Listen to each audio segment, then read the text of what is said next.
Mas legal, a gente chegou aqui e deu um passo, né? Conseguimos passar por todo o processo de seleção, fazer o pitch. E depois, o que acontece? Acabou aí, no dia seguinte os investidores fazem o cheque? Só que não, né? Então, para apresentar o que acontece depois do pitch, eu quero convidar mais uma das pessoas da minha rede, o Antônio Bizelli Colombo. Vem para cá, Tom. O Tom é graduado em Administração de Empresas pela FGV e é responsável pelo relacionamento com a rede de investidores anjos do Brasil, apoiando a estruturação do fluxo de negociação no processo de investimento anjo na organização. E o Tom também ganha um abraço antes. Parabéns. Vai arrasar. Só testar aqui, tá indo? Bom, boa tarde a todos. Primeiro, acho que eu gostaria de agradecer a Maria Rita, a chefa, nome dado pela Brenda, porque eu nunca teria esse grau de desrespeito, né? Sou muito sério. Mas por que eu estou aqui e por que eu vim falar um pouco para vocês? Então, gosto muito de falar que eu trabalho em linha com a Brenda. Então, a Brenda apresentou um pouco. Então, tudo que chega para ela e chega no momento de apresentação para a nossa rede de investidores, ela passa o bastão para mim. Eu gosto muito disso, porque aí eu cuido de toda a parte de fluxo de negociação. Então, ela apresentou, os investidores se interessaram, como é que vai andar esse próximo passo? E aí, o meu dia a dia dentro do Anjos do Brasil é isso, tá bom? Então, acho que a primeira coisa que a gente gosta muito de falar tem toda uma preparação para o momento do pitch. Então, todo mundo falou da importância de um pitch. Mas o que deve ser pensado depois dessa apresentação? Então, tem muita coisa ainda e que o pitch, muitas vezes, é só o começo. Por mais que ele seja a primeira impressão que você tenha, os próprios investidores aqui deixaram claro que tem muita coisa que ainda vai ser analisada. Seguindo um pouco, pensando na apresentação, eu vou passar por 3 principais aspectos. Então, como funcionaria essa primeira aproximação dos investidores com os empreendedores? Depois, qual seria o checklist feito? Então, no painel que eles falavam do que eles iam avaliar, eles comentaram muitas das coisas que eu passei aqui, porém, aqui é algo um pouco mais checklist mesmo, assim. Então, tópicos que eu acho que é bacana também dar uma passada. E, por fim, o que se espera nesse relacionamento, tanto para os empreendedores como para os investidores, tá bom? Então, iniciando pela primeira aproximação. A grande maioria das startups que chegam para os nossos investidores, isso também serve para todas as redes quase, elas fazem um pitch presencial. Nesse momento que elas fazem o pitch presencial, a gente muitas vezes pede para os empreendedores saírem da sala, porque a gente vai discutir como é que funcionou esse projeto, o que eles acharam do projeto, quem tem interesse ou não. Então, a primeira coisa ali são as mãozinhas levantadas. Eu sou muito ruim de ícone, então desculpa, tá bom? Mas as mãozinhas levantadas, no fundo, é quem declarou interesse. Então, muita gente está na sala e a gente fala, ei, quem gostou desse projeto que acabou de apresentar? O pessoal levanta a mão. A partir daí, a gente já começa a juntar todas as peças. E aí, selinho Anjos do Brasil, porque aí começa o nosso, principalmente a parte do meu trabalho. O que seria? Hoje, o que tem funcionado é muito grupo de WhatsApp. Algumas pessoas não gostam, outras gostam, mas, em geral, é o que cria mais engajamento. Então, eu vou pegando todas essas pessoas que estão interessadas e junto todas num grupo, para a gente começar a discutir como a gente consegue avançar junto a esses empreendedores que acabaram de apresentar. E aí, a terceira etapa, logo em seguida, seria definir uma liderança. Os deals que têm líderes, isso em geral a gente gosta de ter pelo menos 1 ou 2 líderes para cada deal, os deals que têm líderes andam muito melhor. Tá? O porquê? Muitas vezes tem muitas dúvidas iguais, vamos supor. Então, 3, 4 investidores têm a mesma dúvida. Um vai perguntar, depois o outro vai perguntar, e mais um pergunta. Se você tem um líder, 2 líderes, você consegue afunilar isso, e aí você facilita muito mais esse andamento da negociação. Então, e aqui acho que vale falar, junto já em paralelo com a Brenda, naquele momento que a gente seleciona investidores do ramo que vão avaliar a startup, eu já vou convidar eles inicialmente, falando assim, olha, você que avaliou, gostou da startup, quis trazer lá para a rede, o que você acha de liderar esse deal? E aí a gente já também tem planilhas e todas, enfim, informações que a gente consegue passar para esses investidores terem uma boa liderança e fazer com que o deal ande cada vez melhor, tá? Seguindo um pouco, e aqui chega a parte do checklist que eu vinha falando, tá bom? Então, são 6 tópicos, em geral, que o pessoal acaba analisando. O primeiro deles é o time. Assim, todo mundo já falou de time, mas, querendo ou não, isso aqui pega muito. Então, vão olhar os empreendedores, a equipe, se ela é complementar ou não, e, principalmente, a cultura também. Então, a primeira dica que tem, aqui são perguntas típicas que eles fazem. Tá? Então, por que vocês se envolveram com esse projeto? Então, que você tem a ver, de fato, com esse setor? Por que isso te interessou? Isso é algo que eles vão dar uma olhada. E a segunda coisa, também muito importante, é se eles vão ver se a equipe, de fato, é complementar. Então, é super importante ter uma equipe diversa, principalmente em background geral. Então, o que eles já aprenderam, quais são as experiências deles, porque assim o time e o negócio como um todo pode andar melhor. A segunda coisa seria o mercado. E aqui eles vão olhar sempre tamanho do mercado, qual o potencial que pode chegar de fato, esse ramo que você está atingindo, seu posicionamento perante aos concorrentes, então, se de fato tem algum diferencial, e também quais são as barreiras e riscos. E aí, segunda parte de dicas, mostre a fonte. Mostre que o que você está mostrando para esse empreendedor, de fato, é verdade. Tá? Então, da onde veio isso? Da onde você tirou isso? Isso é super importante e valida muito o seu produto, a sua ideia. Então, mostre sempre a fonte. Então, no fundo, é só complementando, valide sua tese de maneira embasada. Tá bom? Então, traga sempre dados. Seguindo um pouco, aqui já vai para a parte de produto. Produto, eles sempre vão dar uma olhada em inovação, qualidade, ver como é que funciona de fato o produto. Vão ver se está no momento, se está num timing, é uma tendência mundial, uma tendência global, isso está acontecendo. Quais são os recursos necessários para fazer esse produto e também as vantagens que você tem, e assim já analisando o mercado junto, em paralelo, quais são as vantagens que você tem competitivas. E aí, terceira parte de dicas. O que eles gostam de fazer. Isso aqui é muito bacana, muita gente acha que não, mas os investidores gostam de testar o produto. Eles vão pegar o produto, eles vão querer ver se realmente funciona.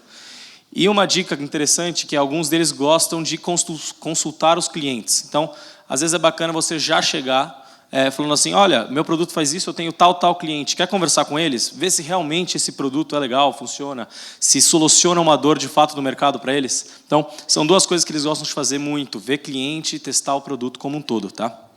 Seguindo para, eu sei que está bastante massivo, mas seguindo para as outras 3, eu acho que é importante porque são só 6 coisas que eles vão olhar necessariamente. Então, a outra é seu modelo de negócio, ok? Então, o modelo de negócio, eles vão querer analisar o seu cliente, já linkando um pouco com a parte do produto, como é que funciona a distribuição. E aqui, KPIs operacionais, no fundo, seriam quais são os seus indicadores operacionais que são importantes. Para cada setor, faz sentido um tipo de indicador. Então, os operacionais, às vezes, sempre variam. E quais possibilidades de parcerias? Dicas para essa etapa.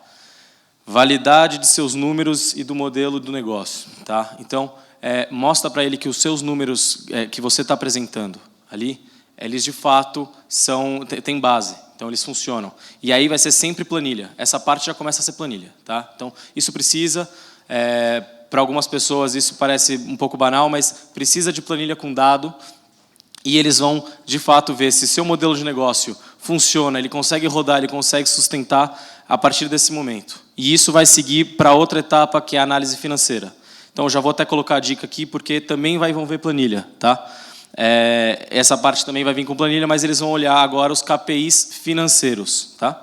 Então, acho que bacana e um pouco diferente dos operacionais, que operacionais eles são muito no aqui e agora. O financeiro, eles têm uma perspectiva um pouco diferente. Então, quando você chega com a sua startup, é sempre importante você já ter o que você tem no passado. Então, quais são as pendências que você tem na sua startup, por exemplo? Se você tem alguma, abre o jogo. Eles até comentaram aqui da importância de ser algo aberto. Então, mostra para eles que se tem algum problema, você já está querendo solucionar. Tá? Essa é a primeira coisa. E o futuro. Então, diferente dos KPIs operacionais que são aqui agora, aqui eles vão olhar para o futuro. Tá? Então, se eu colocar dinheiro na sua startup aqui agora, gostei muito, coloquei, onde é que vai, para onde vai? A que pé que vai chegar a sua startup? Então, sempre já ter um planejamento futuro. E, por último, a gente chega na parte de negociação. A primeira coisa é valuation. Valuation, muito se fala, é sempre uma questão difícil de chegar, principalmente para os momentos que estão startups em fase de captação anjo, mas isso vai ser discutido, então tenha isso em mente, já chega com isso preparado. E também alinhamento de termos contratuais. E aqui vem a dica, e isso vai para as duas partes, tá? Os investidores que também estão aqui. Em geral, e isso é uma boa prática, os investidores vão em grupo. O que isso quer dizer? Eles vão entrar sempre no mesmo contrato e tentam estar com o mesmo escritório de advocacia. Então, tenha o seu advogado também empreendedor. Saiba que eles vão chegar em grupo e também tenha do seu lado o seu advogado. A Juliane vai falar um pouco mais, ela vai falar muito melhor do que eu sobre esse assunto no próximo painel. Aí chega uma dor sempre clara que é para que tanta coisa, tá? Por que eu vou mostrar tanto documento para esses caras que estão vindo aqui? Putz. E aqui eu acho que a gente tem que mudar um pouco a mentalidade. A gente acha que tudo que a gente está fazendo, a gente está fazendo para a pessoa. Mas a gente tem que pensar um pouco na organização em casa. Se você tiver tudo isso estruturado antes de chegar para uma captação, se você tiver todos esses 6 tópicos, assim, nos trinks, por dizer, você já vai estar com um passo muito à frente diante de outras startups, tá? No fundo, você vai estar muito bem organizado e você tem um potencial de investimento gigantesco. Então, pensa que isso, na verdade, é para você e não necessariamente que você só está querendo mostrar para os investidores. Isso é para você, empreendedor, tá? E aí a terceira parte, que é o que se espera nesse relacionamento, e aqui eu gosto de passar para os dois lados e não ficar necessariamente, eu até estou fazendo a transição, porque eu vou falar também com investidores aqui. Isso aqui é super importante, pode parecer algo extremamente vazio, de tem que ter isso, tem que ser assim, mas isso aqui vai fazer com que, de fato, as relações se mantenham e sejam boas. A primeira coisa que um investidor e um empreendedor espera do outro lado é proatividade. Eu vou falar um pouco mais sempre para empreendedores, porque o público é um pouco maior aqui nesse sentido, mas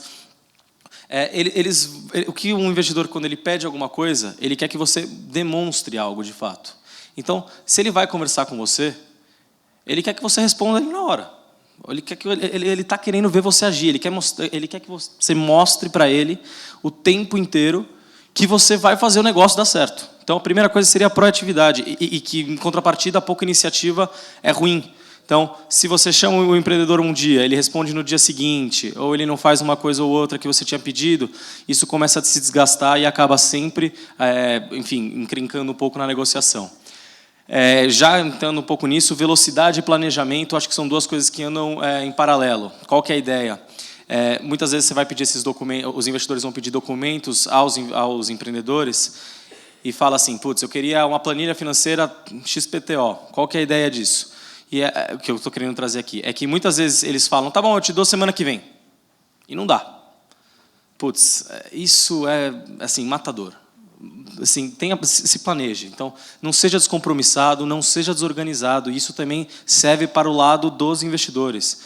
Se numa análise contratual o empreendedor fala, tá bom, então vamos fechar esse negócio daqui uma semana, você investidor que demora, fica tardando nesse sentido, putz, tem certeza que você quer esse cara como sócio também? Tem que pensar desses dois lados, tá? Por isso que eu gosto de falar que isso vai para os dois. Então, é sempre bom ter velocidade. Quando se pede alguma coisa, se entrega e se entrega na data planejada. E, por fim, seria a abertura. E aqui vai um pouco mais para os empreendedores. Eu não gosto nem um pouco de termo em inglês, mas uncoachable eu acho que é um termo meio que não dá para traduzir. O Claude até falou muito sobre esse termo, mas o investidor anjo, ele investe não só por retorno financeiro, ele investe por um propósito. O Cássio falou isso também. Então, a ideia dele estar ali não é simplesmente para colocar o dinheiro e esperar o retorno chegar. Ele está ali por mais coisa. Ele gosta de ajudar, ele gosta de usar a rede dele de relacionamento. É uma pessoa que, por natureza, gosta de ver negócio. Então, ele está ali para te ajudar. Então, se ele vai te dar uma dica, escuta. Pode ser que a dica não funcione, mas não custa escutar. Então, acho que isso é a principal coisa. E que, seguindo, isso parece muito clichê, mas, de fato, isso é quase um casamento. Tá? Essa aliança, no fundo, é só para deixar claro que, se as coisas, já a partir dessa etapa, não começarem a dar certo, no futuro, a chance de dar problema é muito grande. Então, é sempre importante prezar um pouco para esse relacionamento e para esse bom relacionamento, na verdade. Tá bom? Então, acho que o último termo aqui que a gente gosta muito de falar, e isso é para o empreendedor, você toca o bumbo. Quando começa a negociação, é você que toca o bumbo. Tá? Então, o andamento das coisas é você que vai trazer. Então, é super importante você estar sempre proativo e você estar aberto, porque o investidor não está lá único exclusivamente para ter algum retorno financeiro. Tá? Só fazendo um recap total. Primeira aproximação, como lição de casa, saiba que os investidores vão já chegar em um grupo estruturado em geral, e esse grupo já com alguma liderança, tentando fazer com que as coisas facilitem e andem de maneira mais veloz. A segunda coisa, se atentem sempre a esse checklist, essas 6 coisas que são sempre tratadas, que eles também falaram muito aqui. Detalhe especial sempre para o time é importante, não esquecer disso, um time complementar. E também o que se espera desse relacionamento, e aqui fica a frase de seja aberto e também você toca o bumbo. Tá? Tenha isso claro que você vai tocar o bumbo. E como a Brenda já falou na apresentação dela também, isso aqui é um processo de 3 a 5 meses. Então, não chegue nunca com a corda no pescoço. E o 3 a 5 meses que eu estou colocando aqui é desde a apresentação do pitch. Tá? Então, se você chegar, agora falando aqui dentro da Universidade do Brasil, para a Brenda, no caso, com a corda no pescoço, o total vão dar 8 meses. Então, não daria certo. Só a parte de negociação leva de 3 a 5 meses. O investidor quer te conhecer. Tá? Então, eu encerro aqui minha apresentação. Eu agradeço muito a participação de todos aqui, principalmente a Universidade do Brasil, pela abertura. Obrigado.